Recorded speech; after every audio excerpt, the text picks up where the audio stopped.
நீங்கள் பார்க்குற heavy vehicle Eicher 6042 truck, 14 wheel drug.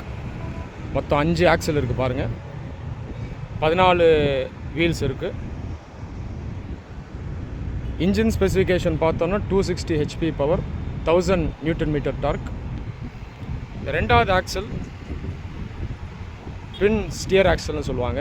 இந்த ஃபஸ்ட்டு ஆக்சலோடு சேர்த்து இதுவும் சேர்ந்து டேர்ன் ஆகும், லெஃப்ட் ரைட் டேர்ன் பண்ணலாம். இதனால் டேர்னிங் ரேடியஸ் குறையும், மெனுவர் பண்ணுறதுக்கு ஈஸியாக இருக்கும். மூணாவது ஆக்சல் இருக்கு இல்லையா, இது லிஃப்ட் ஆக்சல்னு சொல்லுவாங்க. லோடுக்கு ஏற்ற மாதிரி இந்த லிஃப்ட் ஆக்சலில் லிஃப்ட் பண்ணிக்கலாம், இல்லை கிரவுண்டுக்கு கொண்டு வரலாம். லோடு அதிகமாக இருந்தால் கிரவுண்டில் இருக்கும், லோடு இல்லைனா மேலே லிஃப்ட் பண்ணிக்கலாம். ஹைட்ராலிக் மெக்கானிசம் மூலமாக இது ஒர்க் ஆகும். உள்ளே பாருங்கள், அந்த எக்யூப்மெண்ட் இருக்குது. இந்த செட்டப்பில் தான் இது ஒர்க் ஆகும்.